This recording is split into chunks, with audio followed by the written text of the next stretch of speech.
Welcome everyone to our webinar today, the SAFE Framework Approach to Prevent Injuries and Health Risks to Support Play Areas for Children, sponsored by the Children's Safety Network. Let's see, we have a funding slide. Go ahead and advance that.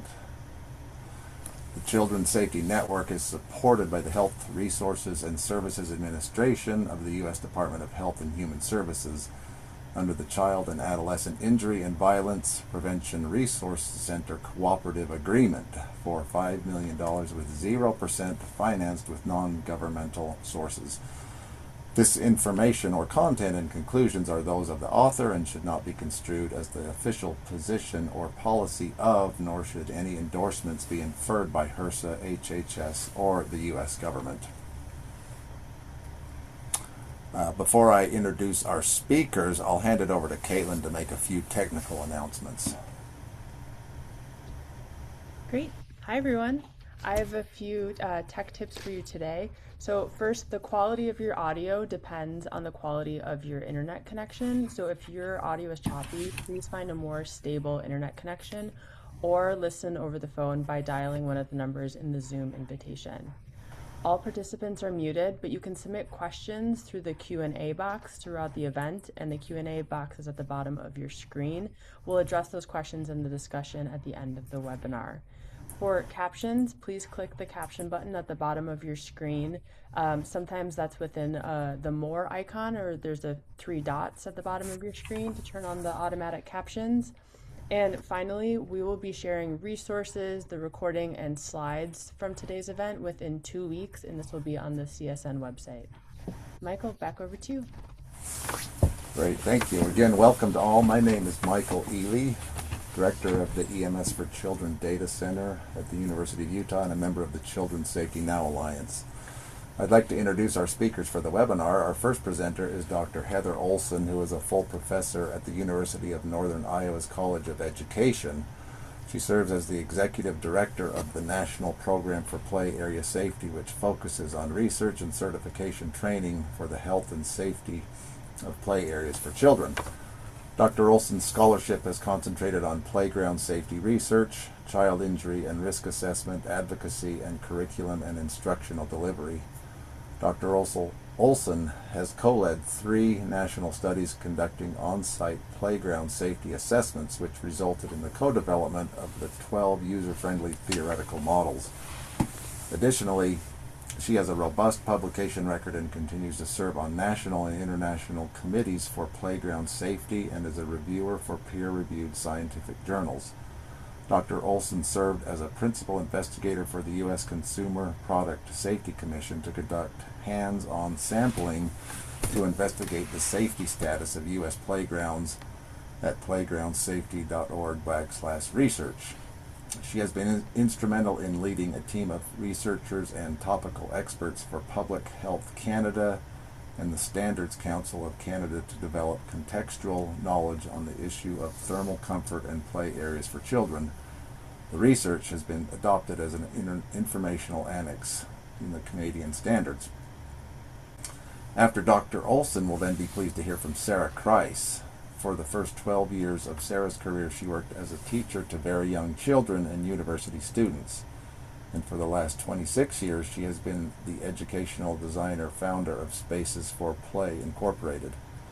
Since 1999, she has spoken at educational conferences on the design and construction of outdoor learning environments. Sarah participates regularly in continuing education opportunities that have taken her to Prague, Berlin, and many parts of the U.S. Sarah is committed to creating environments that reflect play theory and safety research. The core of Spaces for Play designs incorporate an understanding of child development, safety, accessibility, learning goals, and the integration of natural elements. Thanks again to our speakers for being here. As a reminder to participants, please enter your questions into the Q&A box at the bottom throughout the presentations, and I will now turn the time over to Dr. Olson. Thank you for the introduction, Michael, and to Children's Safety Network. for this time today, for this webinar, for all of us to come together to talk about recent updates and emerging trends within public play areas for children and outdoor spaces. I'm very excited today to be with one of my colleagues who I've known and worked with for the past 20 years. And she'll be sharing a lot of site examples and her experience on how to take the S.A.F.E framework into the local level.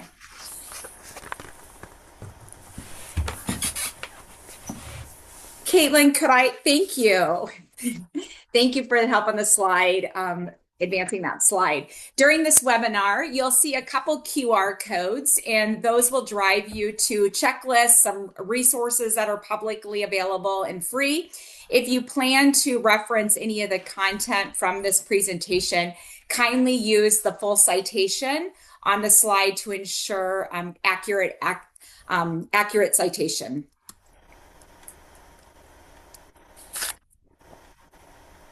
Whether you're here to learn something new or add to your resource toolbox, we promise to keep things short, practical, and worth your time. The webinar centers around 4 questions. First, why does this topic matter? 2, where are playgrounds and who has access?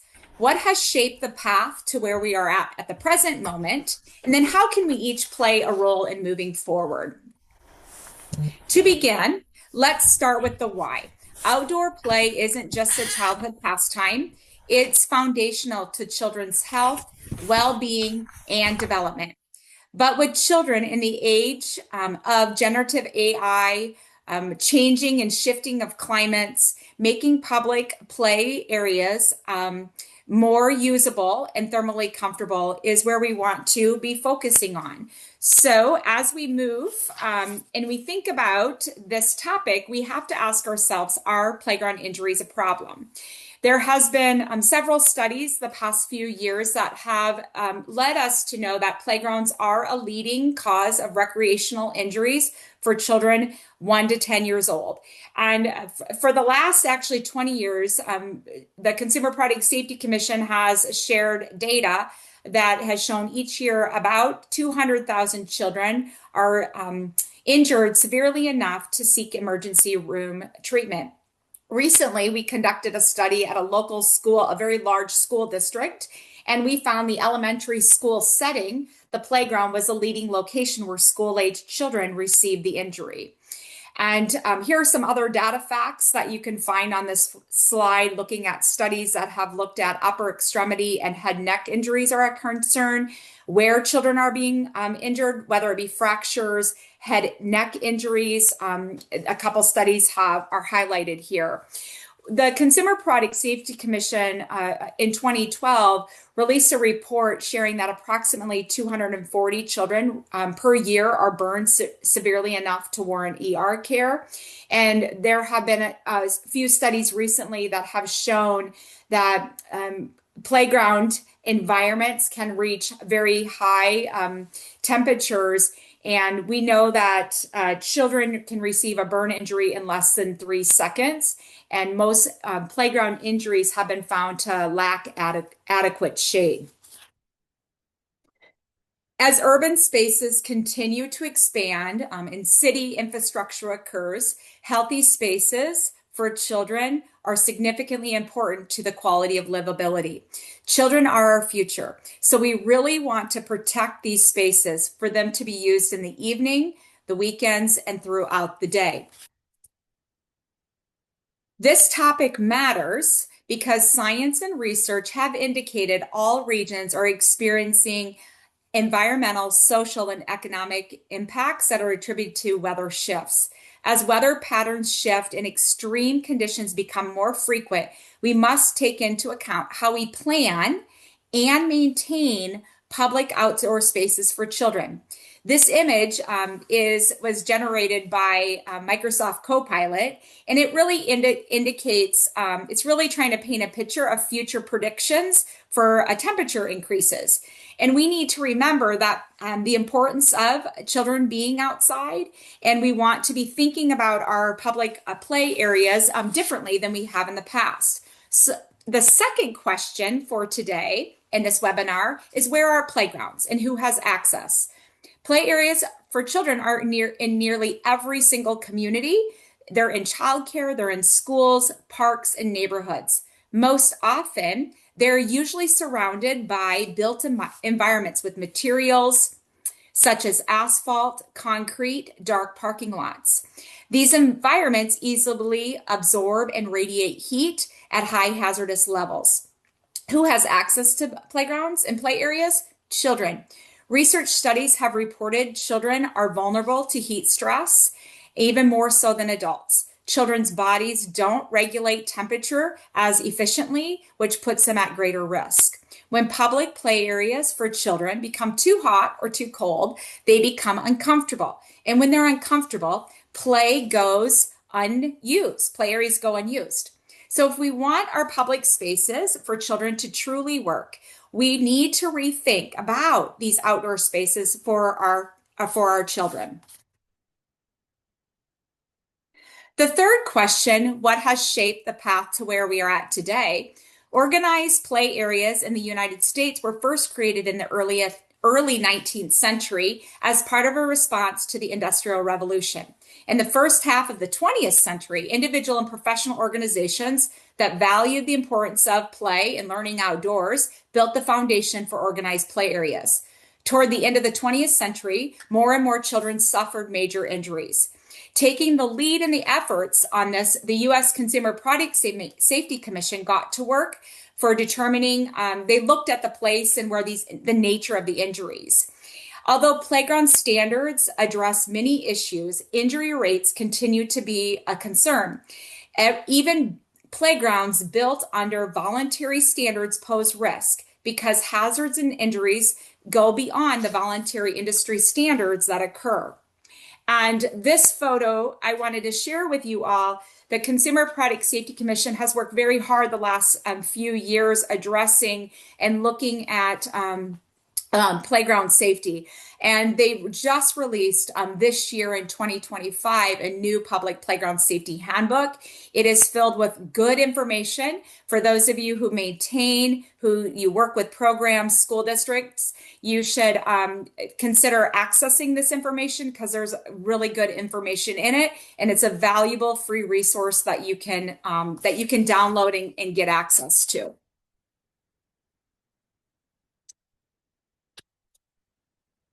I had an opportunity to work with the Consumer Product Safety Commission very closely in the years 2017 and 2018 for a field testing study. And we have a lot of information on our website under playgroundsafety.org/research. I'm happy to talk to you more about that study. And since then, you do a study and then you learn and you then work on another project and it builds on where we're at today. But I had an opportunity to partner with an international organization, Health Canada and the Standards Council of Canada, to study playground design priorities. And it was an international study where we spoke with topical experts and did some survey information, which you can find again in the reports here that are shared in this webinar. The research, though, discovered what we thought was happening. What has been prioritized for playgrounds mirrored the existing playground standards and guidelines aspects, safety of equipment and surfacing to prevent life-threatening head injuries, which extreme weather challenges, fractures, and child-size infrastructure has not been part of the safety equation. I have also had the opportunity to work with a number of educators in different levels, childcare nurse consultants, engineers, and scientists for the past 30 years. And in fact, since the early 1990s, researchers and educators affiliated with the National Program for Play Area Safety have been studying the different risk factors of children's environments. And this SAFE framework is a model showing the relationships and the interactions of the different variables. Rather than being hierarchical in nature, these four elements interact with each other to create a safe and healthy play environment. In other words, only focusing on one of these elements or topics, such as surfacing, will not create healthy play and active areas, and they will not prevent all injuries. So next, I'm going to briefly highlight each one of these, and these are practical tips that you can take back and just information to share with you. So the first element of the SAFE framework is what we call site location and supervision, and they both start with S. And as urban areas continue to grow, the environmental conditions of the site location is critical in our planning and our maintenance of how we maintain these spaces. Play environments can cause adults to worry because it's impossible to predict every move a child will make, especially those little children. So adults must be prepared to supervise children at these play sites. We also need to be thinking about how children use equipment. Are they age appropriate and whatnot within the site location? We have conducted several studies on play supervision, and we offer workshops and training on this topic. So you learn through observation and talking with those adults who are out working with the children or supervising the children. The second element of the SAFE model is appropriate design. And we are here today to share more of a holistic view of health and safety of outdoor spaces, that it's more than just the voluntary standards and guidelines for the equipment and the surfacing. But in order to promote safe and healthy play areas, we need to look at short and long-term health. And we have a wealth of information available about appropriate design. So in order to achieve more comfortable environments, we must manage and think about appropriate children's spaces, from age appropriate to be thermally comfortable for safe and outdoor play, safe and active outdoor play. The third element, the third risk factor and the element that we want to highlight today is fall protection. Installation, once a child is elevated, it is important that we protect them from fall injuries. We know that falls are the leading cause of severe life-threatening injuries, and installation over a hard surface, such as grass, asphalt, concrete, or packed earth, may result in an injury or death from falls. I took this photo within the last, this actually a few months ago, within 2025. So we know that these types of environments may not have any surfacing on it, right? And the severity of a child's injury when they land, we want to make sure they have a soft cushion as a landing to fall on if the equipment is elevated. One of the resources that we just recently have come out that I want to share with you all today, and it is digital, so you can access our selecting playground surfacing guidelines book.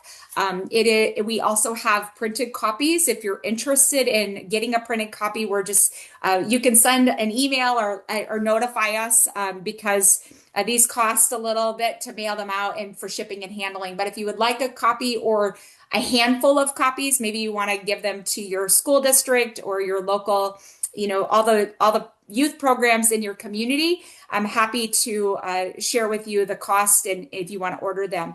But the safe surfacing decision-making model, it's a 4-step model for programs to think about if you're selecting different types of surfacing. And it's plain language, it's easy to understand. We have been studying this topic for over 30 years, and this safe decision-making model was first launched in 1999. And as a framework that continues to evolve with new research and emerging insights, there are 4 factors to consider concerning safe play areas for children. So it walks this book again. It's an educational manual. It's on our website for free. You can find it under research. If you go to playgroundsafety.org, you can click on research and then you can get it. If you would like a hard copy, let us know. We can package them up and happy to share those with you as a physical copy as well. The last element that we highlight as a risk factor for children's environments, outdoor spaces, is E, and E stands for equipment and environmental maintenance. Nearly 60% of injuries that result in litigation lists the lack of maintenance as the primary cause of injury.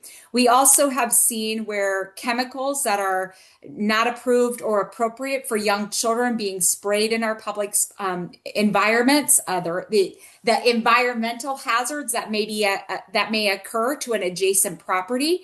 So the number one goal of a comprehensive maintenance program should be the protection of children, being in a holistic view. And we would also encourage programs, individuals, schools, communities to be trained and have some kind of background and further education on it from a comprehensive content to address all safety elements and factors that are happening in children's spaces. Now, where do you begin? The final question, how can we each play a role in moving forward? We have an opportunity to reshape how we think about children's outdoor spaces. Whether you're representing an agency, a municipality, a school district, a Head Start program, a childcare program, childcare nurse consultants, that are helping at the local level, a great starting point to ask is, would my playground make the grade? On this slide, you'll see two resources. To the left is an infographic designed for owners, managers, directors, users. If you want to use it, let us know. We're happy to put it in a newsletter, a brochure, a newspaper, your social media. Just reach out. Happy to share these resources. We want to share them widely. It's meant to spark conversation and action. Next to it on the right is the playground report card. It's a structured evaluation tool that helps address the health and safety of play areas. And on the back side, there's a lot of information on there, such as, I brought a jump rope, one of my kids' jump ropes. It'll ask questions like, are there any dangling hazards, loose parts? So you can find this at playgroundsafety.org. And it kind of probes for plain language of what to look for. I got chains here as well that for open S hooks. That report card will guide you through some of those environmental and maintenance safety hazards that occur. And I also want to put a plug in for the National Program for Play Area Safety has a certification program. The content offers insights drawn from over 3 decades of research and field testing. The information is comprehensive, addressing health and safety issues across research, best practices, industry standards. Every topic is informed by data and real-world situations to ensure relevance and understanding. So if you're interested in further training or having a real depth knowledge on some of these concepts that we're talking about today, please reach out to the National Program for Play Area Safety. With that, I'm going to turn the presentation over to my colleague, Sarah, who will be sharing how in her work, she has used the S.A.F.E framework. Thanks, Heather, for your advocacy work at NPPAS. It was a professor like Dr. Heather Olson that inspired me as a master's student in education while taking a play theory class to gut our university early childhood center playground where I was a teacher and adjunct professor. So from that experience, I started what is now a 26-year-old design to build playground company called Spaces for Play. One of the things that I always, when meeting with a client, I say, take all those playground catalogs, all your internet ideas, and stick them under the table because we really need to start with your goals and objectives that you want to achieve in the playground. I think the catalogs just confuse you and start you down the wrong path. As you look at your playground, this will vary greatly. We're taking an example here. This is Round Lake. It's at a district school. This will vary greatly from site to site, what each client's challenges and goals and objectives that they have on their playground. Here's an example that there are 2 climbers in the space. There's no concrete leading to the ramp, so anyone in a wheelchair could not get up into that play space. The engineer wood fiber safety surface use zone was well maintained and the correct safety depth of 9 inches, and the wooden border was in good condition. So we continue to inspect the equipment, which also you should do upon an initial safety inspection. Many of the climbers did not meet the safety standards. With a school age climber, this piece was exceeding 60 inches high, which was not age appropriate for preschool 3 to 5 year olds, and accidents were reported. Many components repeated the same climbing opportunity. So imagine with me a 2 to 5 year old attempting this climber.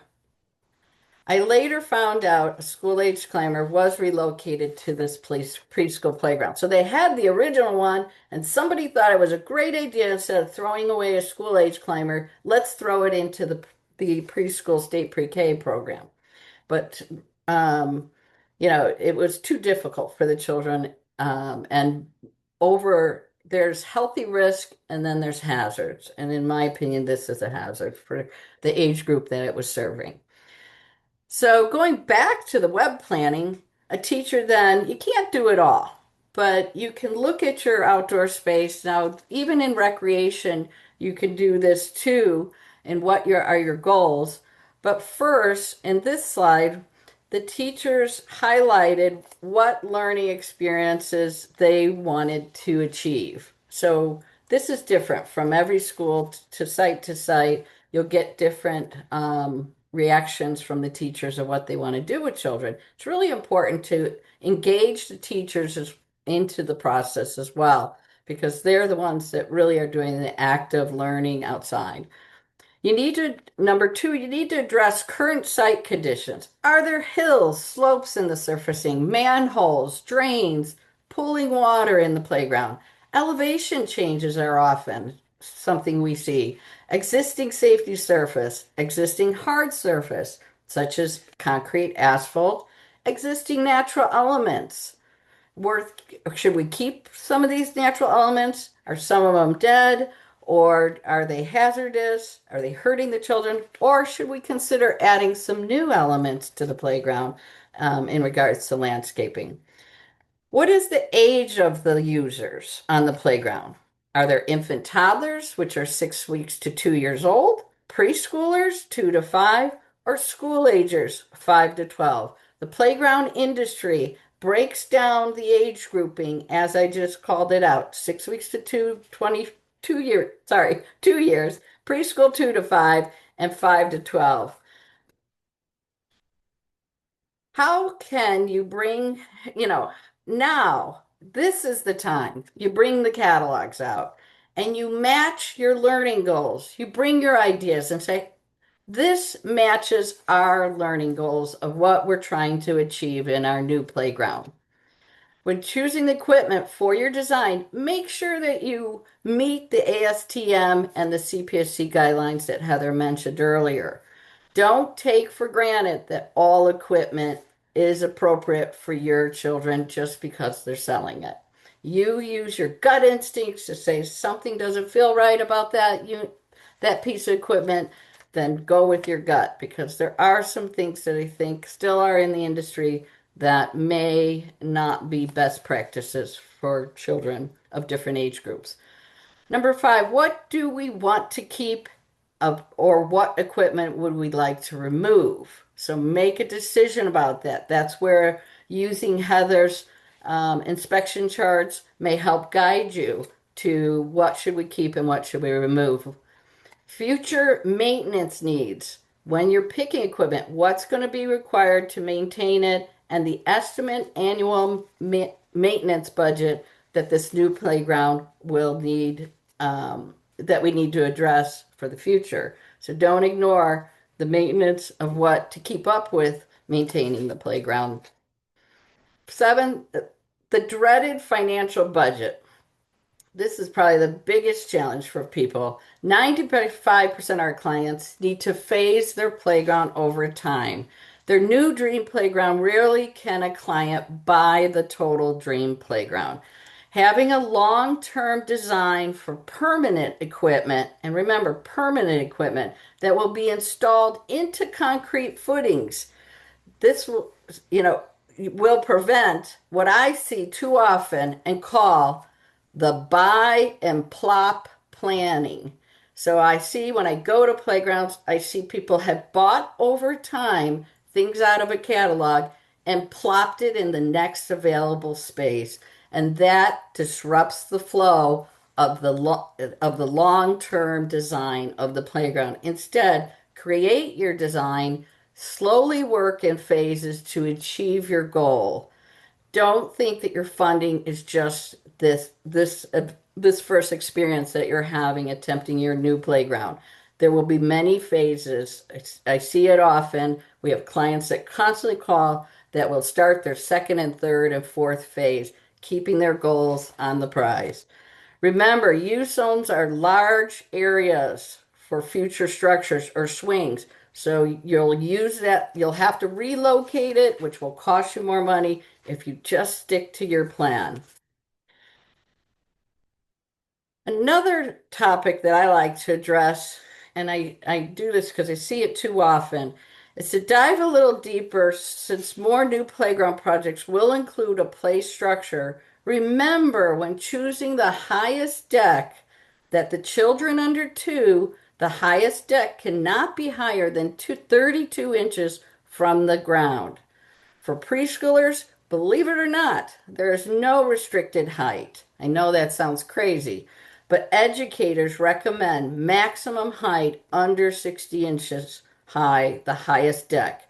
And school agers, personally, I do not design past 72 inches high maximum climbing decks.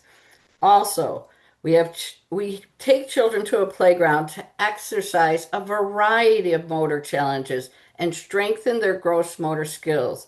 Choosing climbing components that exercise upper body strength, oblique movements, or bilateral movements, perceptual motor skills, to name a few, should be considered. Evaluate each component of the play structure that you're considering and look at it for its learning outcomes than just how the climber looks. Too often I see structures that repeat the same gross motor challenge experience. And to me, that makes the structure boring, and then maybe some of that supervision issue starts to erupt.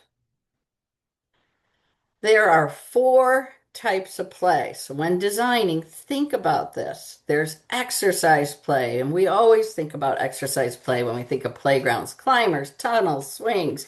Then there's social dramatic play, playhouses, theaters, gas pumps, outdoor classrooms. And there's constructive play, water, sand play, garden boxes, building areas. And last, there's games with rules play, basketball, soccer fields, hopscotches, for example.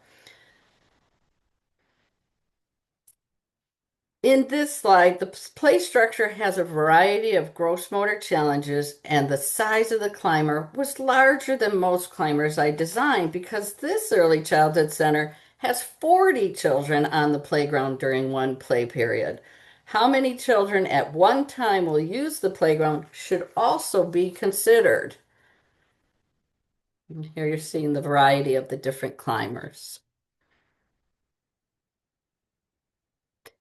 In this slide, we're showing we expanded the existing music area. We expanded an existing trike path. They had a very short trike path, and we expanded it to make it more lengthy for the 40 children that were out there and added seating area under a natural existing tree. We added water tables that were ADA accessible, theaters with natural log seating for dance, music, storytelling. We We added storage because you need storage for the dress-up clothes and the dramatic play props and the instruments. Many areas of the playground have small storage areas near the water sand tables or a playhouse. This allows the children to pick up the manipulatives they want to play with and also clean it up, just like their indoor classroom. This playhouse was existing on the playground.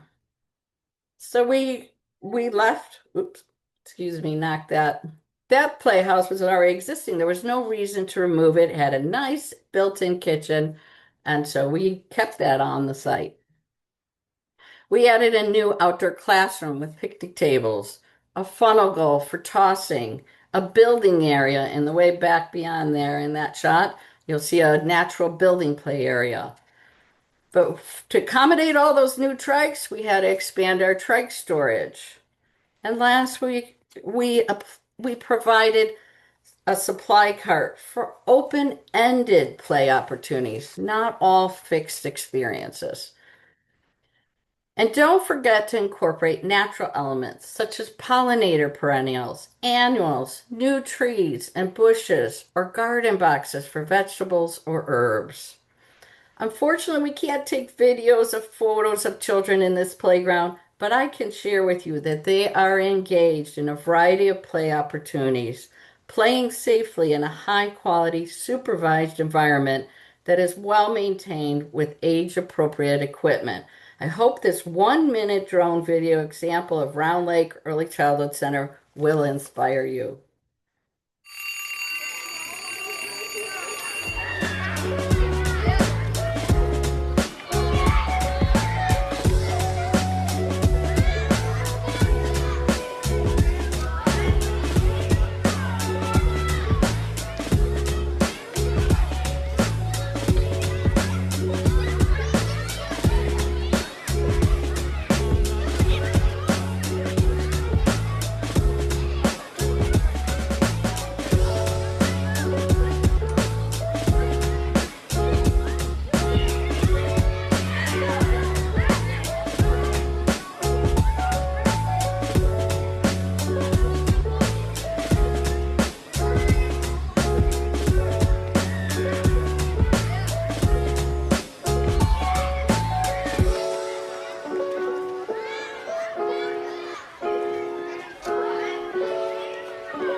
Heather, back to you.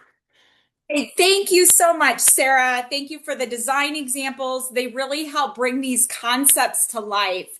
And for those of you in the audience, it may seem complex, right? And yet every safe and healthy play area, it can become manageable when you begin with a plan. And Sarah, I think you did a really nice job highlighting all of the concepts that you have used to help different environments achieve their goals, right? So thank you so much for highlighting that.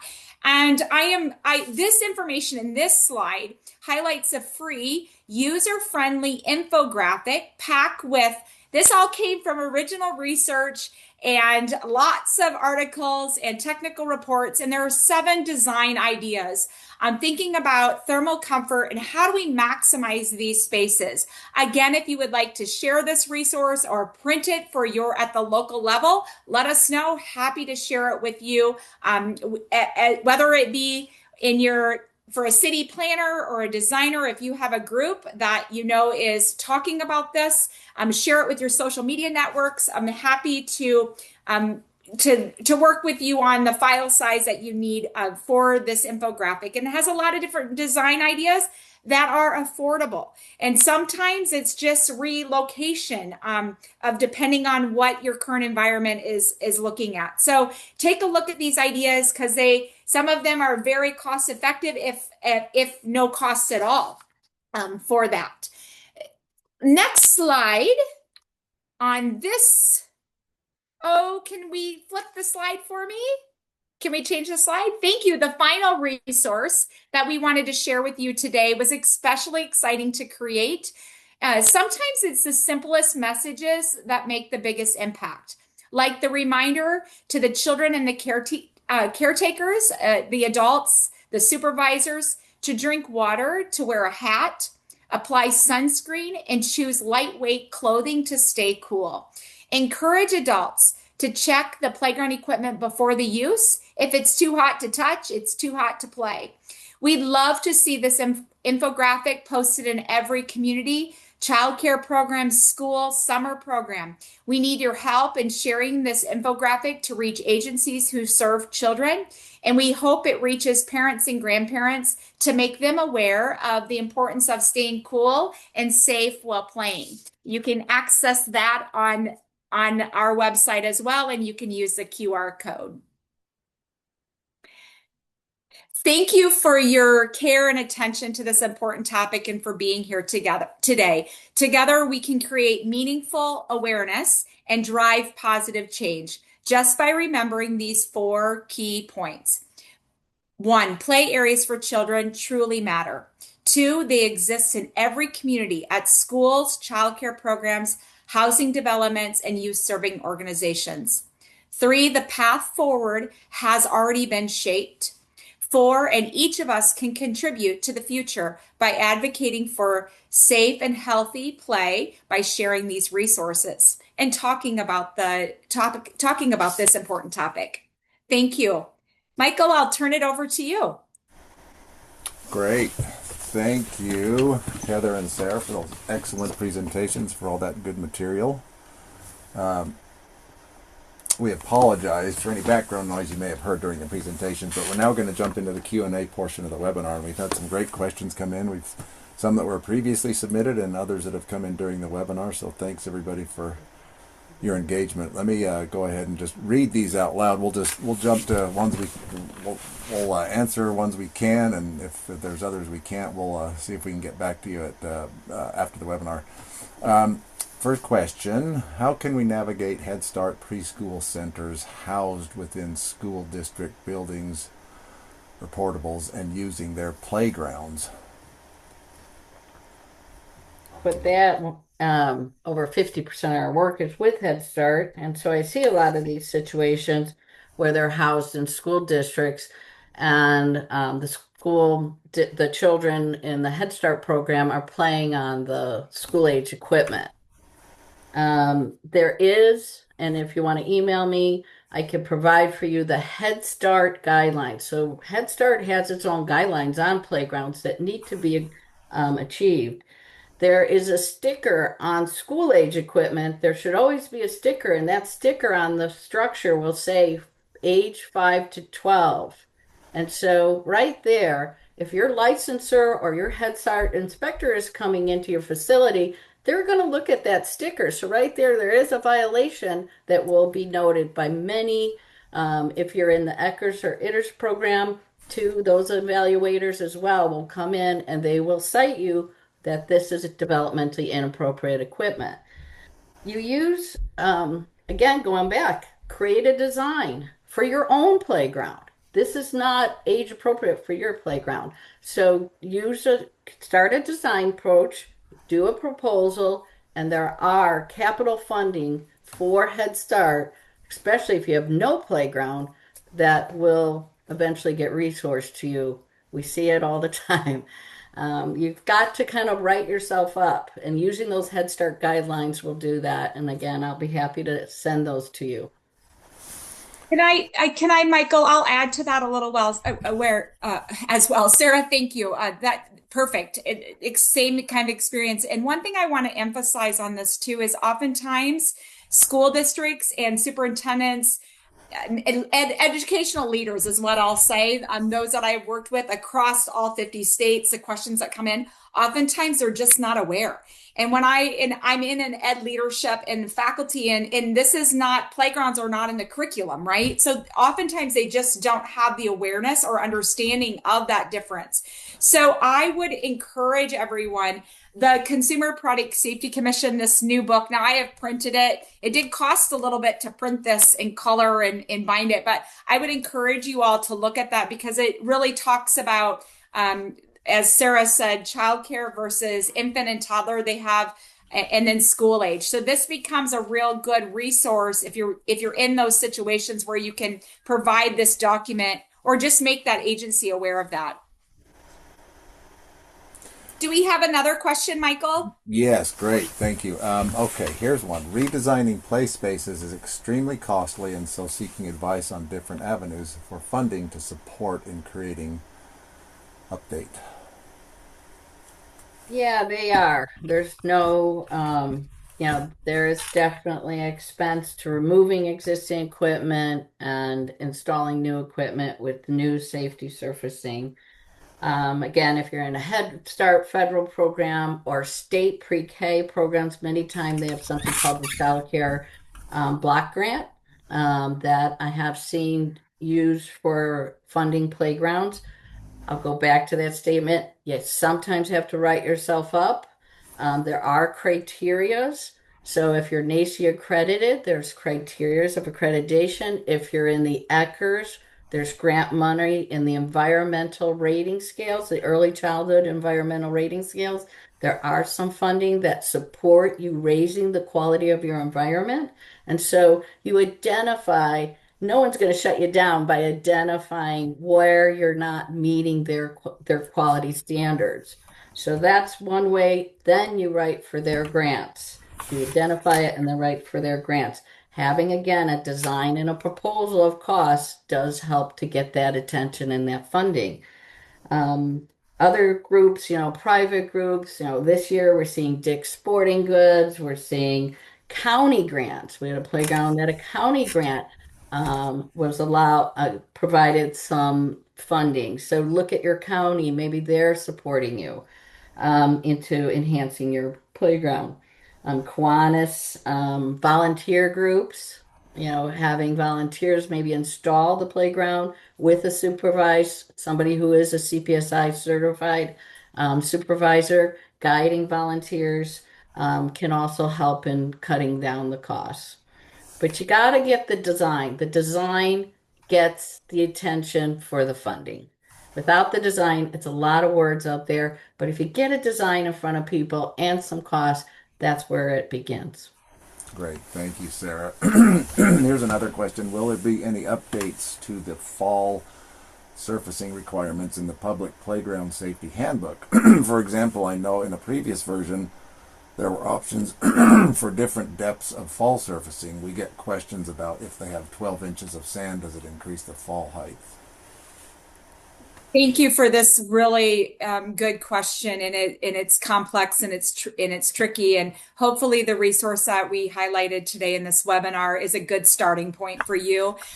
For those of you that are interested in surfacing, on our website at playgroundsafety.org/research, if you go to the research section, I had the opportunity to lead a study in 2017 with the Consumer Product Safety Commission. Now that was before this handbook had come out, and it was to do field testing on playground surfacing materials. And field testing wasn't really the product that we had seen to date. Really is coming out of testing materials in a lab.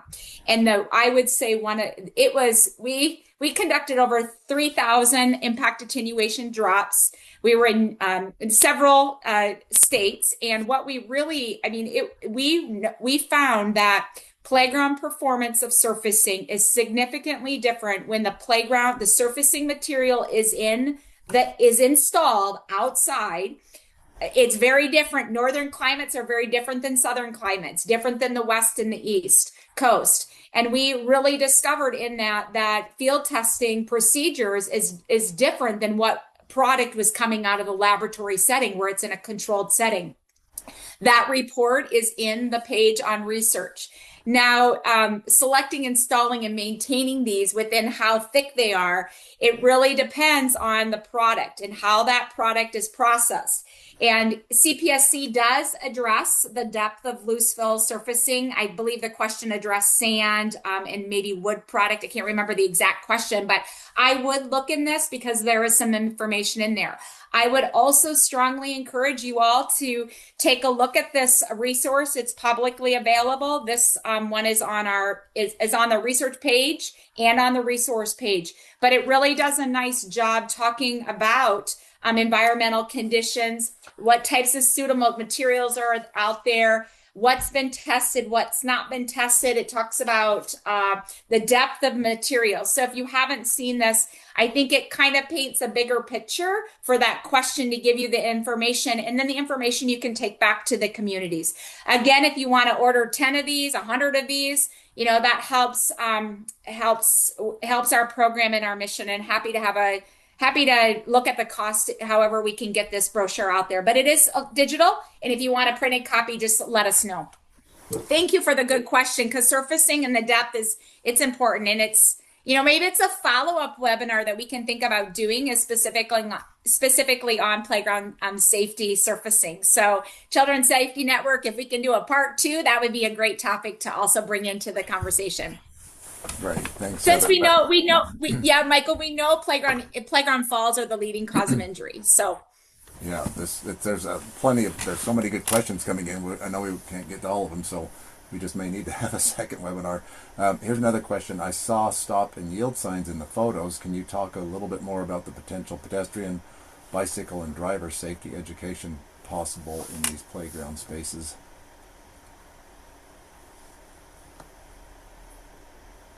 Heather, you want to take that, or? well, I didn't know if the question was regarding the design photos of the children's stop and go. Or if it was related to, I'm not entirely sure what I wanted to. Can we hear Sarah, it? if you Yeah. can you restate that question? Yeah, I saw stop and yield signs in the photos. Can you talk a bit more about the potential pedestrian, bicycle, and driver safety education that's possible in these playground spaces? Yeah, some clients do put the signage up. Honestly, if I were back teaching, I would want it portable because then children make decision making and they can change up their trike path with different kinds of signs. So that's, don't always think they have to be permanent like they were in that video. They're just part of the social awareness. They hit some of the social studies of safety and what they need to know in their future life. So it's just a teaching tool. I hope that kind of answers your question. Yeah. And I think, Sarah, that's what the inside, right? The inside, the teaching tool of the young child. And then my mind went to the external environment, right? Where the streets adjacent to that outdoor space, working with if you're in a planning phase, or if you're addressing safety, bringing in those local law, those people that can look at how people are entering and exiting the school or the childcare center or the park is an important piece of conversation. It's something we do in our teaching when we're working with schools, whether it be supervision or facility planning. Great question. And it's internal, as Sarah talked about, the education of the young children, and then the external of the stop signs and the messaging and speed limits and what happens around those play zones are very important. Great question. Great, thanks. Let's see. Here's another. There's so many good questions. Wish we had more time. In a time where resources are limited, if an agency is only able to really focus on one or two of the SAFE components, which do you feel are the most impactful for reducing injury, or do you recommend holding until all 4 can be considered?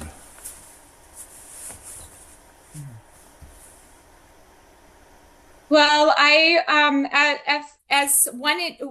through the 30 years of research, every situation is unique. And in my thousands, in all 50 states, playgrounds that I've seen and people that I've worked with, Every situational is different. Every environment's different. Every need is different. The ages of the children. So that's a hard question, and I believe that the model is interactive, and you can address the topics kind of together, where we just don't. I think what we don't want to do, if you're looking at a funding perspective or a conversation with a staff meeting, you don't want to only focus on one, right? You want to view it as a holistic model of how to keep children safe and healthy in the outdoor space.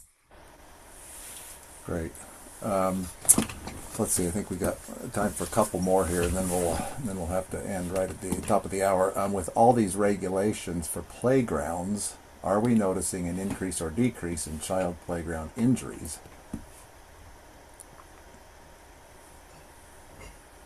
Either that would you want to Yeah, take that? Yeah, that's another really good question. And the injury data, there's injury data out there, but it's also limited, right? And all of the injury data that has been reported is coming out of the National Emergency Room Statistics. And we have, again, on our research page, if you wanted have some data and information related to child injury. We have referenced a handful of actually the child injuries research that's out there. You can see a lot of our on our reference page in our resource. But the second part of that question is there a decrease?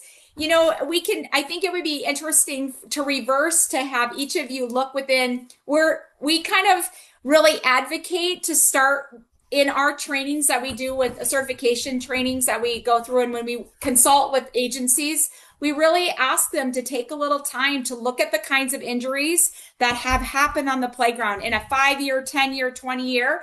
And then, is there a repeated type of injury that occurs? And then how can you internally within your own geographical, address that?